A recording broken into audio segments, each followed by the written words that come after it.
I'm also an architect working in Tokyo. Welcome back to a-tekt. So in this video I'm going to talk about this house project I have been working on in Japan. And this is a renovation project of Akiya, which is an abandoned house. And I'm very excited to share with you about more details and what's going on and my future plans. This is an old house. It's more than 100 years old. There's no specific record, so we don't know exactly how old this house is, but we suspect that it's more than 100 years and nearly like 150 years or something.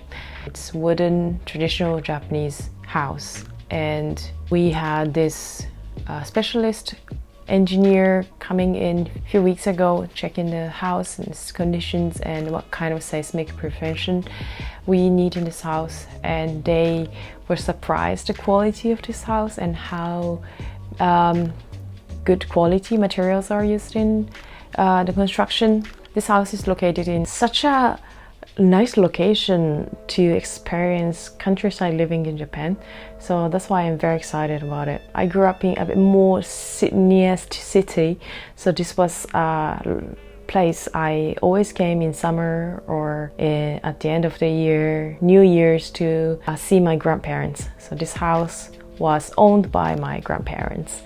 So this place is full of my memories and countryside living, so I personally feel very attached to this place, but also because of that I take such care into this project and love in this architecture, and I'm really careful also about how to renovate and make this house usable for next purposes. And I don't want to ruin this beautiful architecture, and I believe it's in architects' hands to really appreciate what's there and making it something even better, or something that's fitting to more modern living or modern purposes. So the size of the place, it's around 200 square meters, so it's big enough to use for hotel or to experience countryside living in Japan.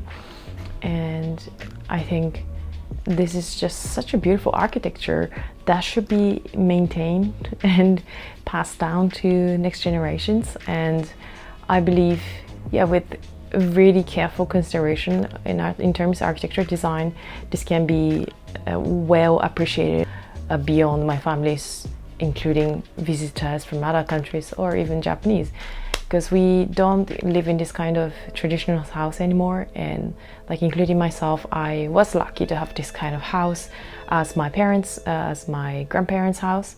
But the other grandparents live in completely modern Western style house, so I was lucky. But there are a lot of people who are not in touch with this kind of traditional house, like a tatami mat and like wooden structures and so on, which are just so beautiful architecturally and culturally, and it's such a beautiful heritage, should be passed down for next generation. So I believe it's also such an important project to keep this kind of architecture for next generations and to be seen by Japanese people. So about the house, it's huge. This has like main house and also the storage house and also extension house.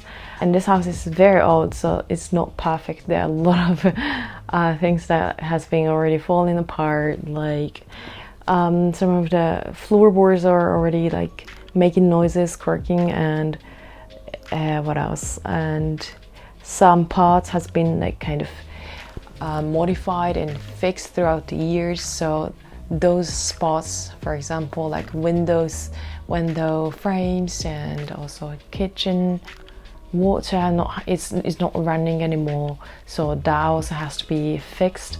And so those parts that has been already been broken or too weak to go for next few decades has to be replaced and furnished again. And this project is so personal to me because house that was owned by my grandparents and grandparents, so it's a generational heritage, and also such a beautiful house that should be kept beautiful and to be appreciated by more people.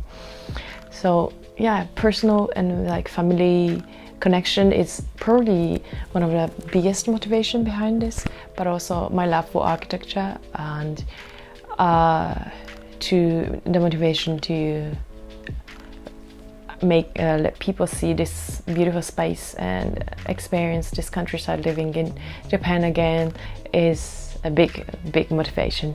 And I really appreciate something that has been put into work and put into care, and something that should be appreciated. And I think with business knowledge, and then it can be pushed forward to and exposed to more people to experience it. And I want to bring you along with this journey and share what I tried, share what didn't work, what worked.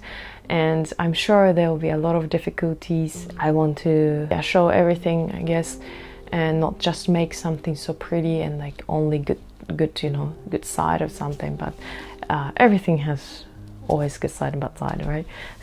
If you're interested in architecture, design, business, I will keep creating contents that's gonna be interesting to you. The space I envision in this house is a cozy countryside stay where people can come as a big family or couple.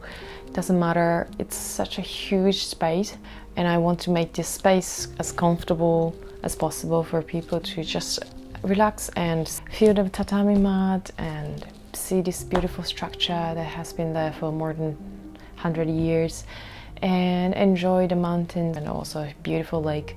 To the lake, I think it takes like 10 minutes by car or something. It's very close to the lake. And see all of the rice field.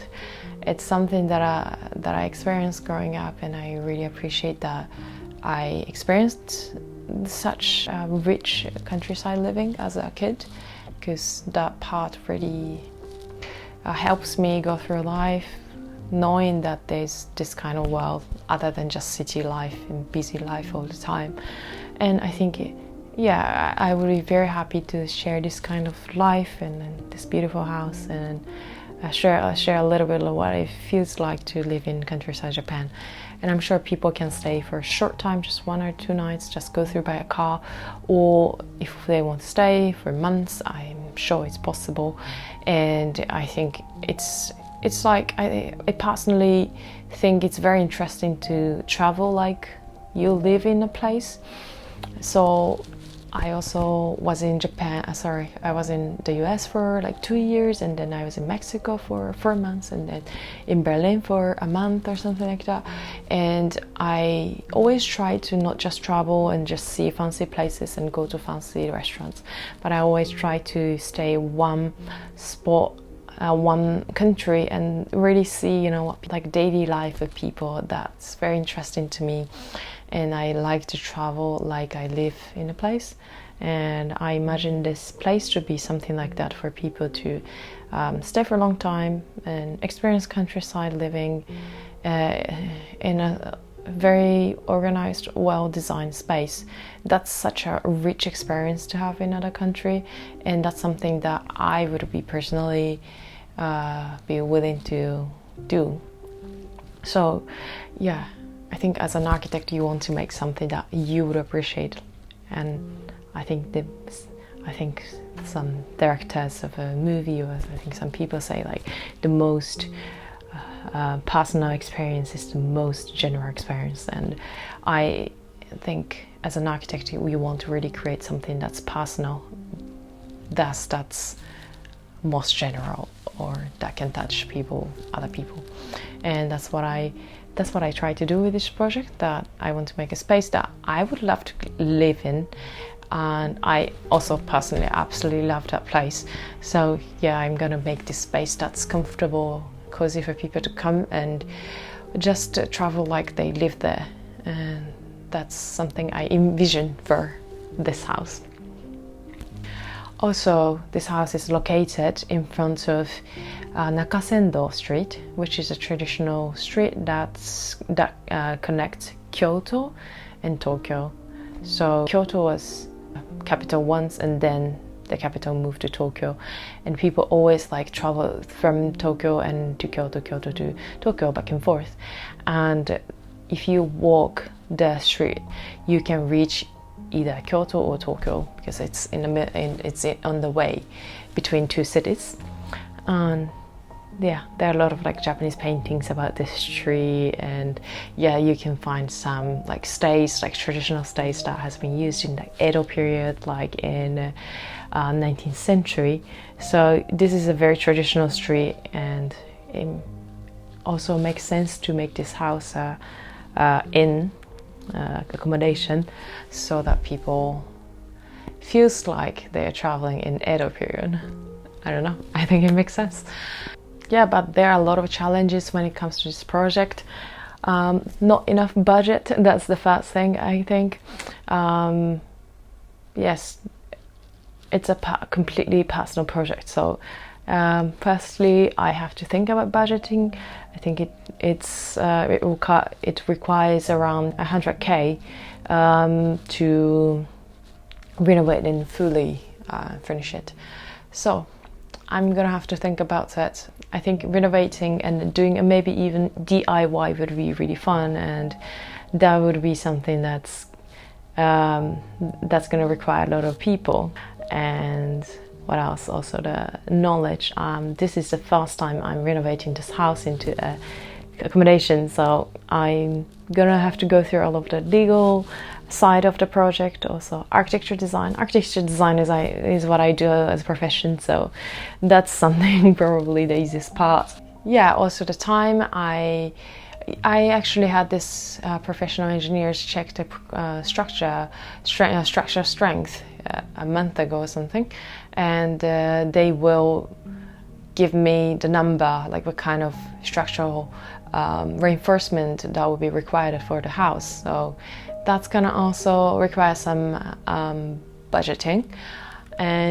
But yeah, I think after structural, making sure the structure is strong enough for this kind of business, then I can start designing and everything. So yeah, so in timeline wise, I already started this project in that sense, like checking the conditions and stuff.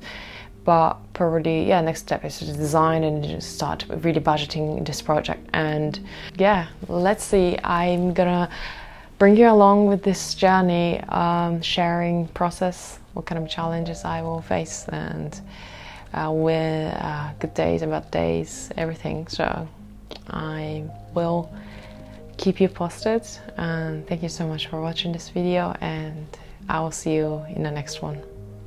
Ciao!